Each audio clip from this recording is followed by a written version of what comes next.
안녕하세요. 이슈를 대신 읽어주는 남자 이대남입니다. 지난 7월 9일 더불어민주당의 주도로 발의된 형사소송법 개정안, 즉 검찰의 보안수사권 폐지가 현실화되려고 하고 있습니다. 잘 모르시는 분들을 위해 검찰의 보안수사권에 대해 쉽게 설명을 드리자면, 지금까지는 경찰이 수사를 해서 해당 사건을 검찰에 송치를 해 검찰이 해당 사건을 살펴보고 만약 부족한 점이 있다면 경찰이 아닌 검찰이 직접 피의자를 불러 조사를 하거나 자료를 받아보는 보안 수사를 할 수 있었습니다. 한마디로 경찰의 수사가 부실했다면 검찰이 이를 바로잡을 수 있었다는 것인데요. 그 예로 지난 부산 돌려차기 사건 때 경찰은 당시 가해자를 중상해 혐의로 검찰에 넘겼지만, 검찰의 보안 수사 끝에 가해자가 피해자를 향해 머리를 집중적으로 때린 점 등을 지적해 미필적 고의에 의한 살해로 판단했고, 가해자를 살인미수죄로 재판에 넘겼습니다. 그 결과 가해자는 항소심 끝에 징역 20년을 선고받았고 현재는 교도소에 수감되어 있는 상태인데요. 만약 이때 검찰의 보안 수사가 없었다면 가해자는 그저 단순 폭행으로 재판을 받았을 것이고, 가해자는 아마 지금쯤 출소를 했을 것입니다. 그리고 피해자는 매일같이 보복에 대한 두려움으로 제대로 된 삶을 살지 못했을 텐데요. 이렇듯 피해자는 억울하고 가해자는 기사회생을 하는 정말 어처구니가 없는 상황을 만들지 않게 하는 것이 바로 검찰의 보안수사권입니다. 그런데 만약 이러한 검찰의 보안수사권이 폐지가 된다면 수사와 기소가 완전히 분리가 되어 검찰은 직접 피의자를 불러 직접 수사를 할 수 없게 되고, 오로지 경찰에게 보안수사를 하라는 요구만 할 수 있게 되는데, 그렇게 된다면 보안수사 요구를 받은 경찰은 사건을 다시 조사를 한 뒤 검찰에 재송치를 하는 상황이 벌어지게 되는데요. 그렇다면 당연히 검찰이 직접 수사를 해 재판에 넘기는 것보다 훨씬 더 많은 시간이 소요가 되고, 그 피해와 기다림은 오로지 피해자의 고통으로 돌아간다는 것이 가장 큰 문제입니다. 물론 이러한 것을 방지하기 위해 보안 수사 기한을 1개월 이내로 규정을 해 애초에 경찰이 처음 수사를 할 때 제대로 수사를 하도록 유도를 하겠다는 의견을 냈지만, 개인적인 생각으론 오히려 기간을 정해놓으면 더욱더 시간에 쫓겨 제대로 된 수사는 기대하기 힘들지 않을까 싶은데요. 게다가 최근 난리가 난 장윤기 사건은 또 어떻게 설명을 할 수 있을까요? 검찰의 보안 수사권이 존재하고 있는 상황에서도 검찰을 속이고 경찰이 결정적 증거를 훼손해 사건을 축소하는 일이 벌어졌는데, 오로지 수사를 경찰에게만 맡긴다면 과연 사람들이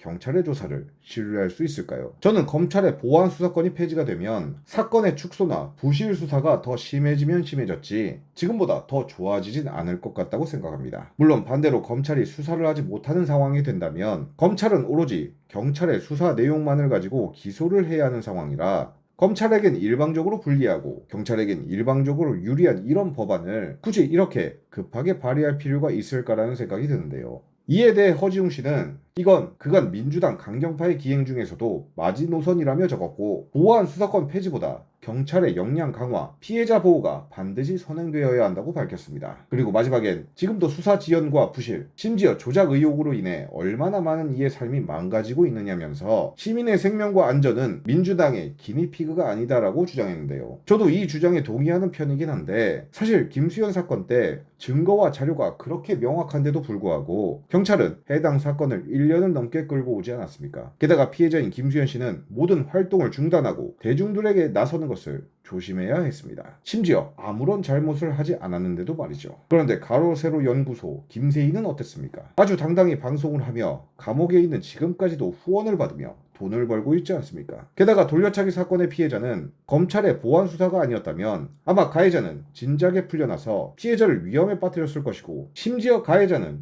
충분히 그런 행동을 하고도 남을 인간이었습니다. 이렇듯 검찰의 보안 수사권은 검찰의 권한 오남용이라는 불안함은 있지만, 그렇다고 수사기간이 길어지고 경찰의 오류를 바로잡는 제도를 없애버린다면 결국 그 피해는 피해자가 오롯이 감당해야 하기 때문에 최근 일어나고 있는 사건들을 봤을 땐 아직은 시기상조가 아닌가 싶은데요. 아무쪼록 위에 계신 분들이 권력이나 권한의 저울질보단 정말 피해자를 위한 제도가 무엇인지를 생각해 주시길 바라며 보다 신중하게 판단해 주시길 간절히 바라겠습니다. 오늘의 영상을 마치겠습니다. 시청해 주셔서 감사합니다.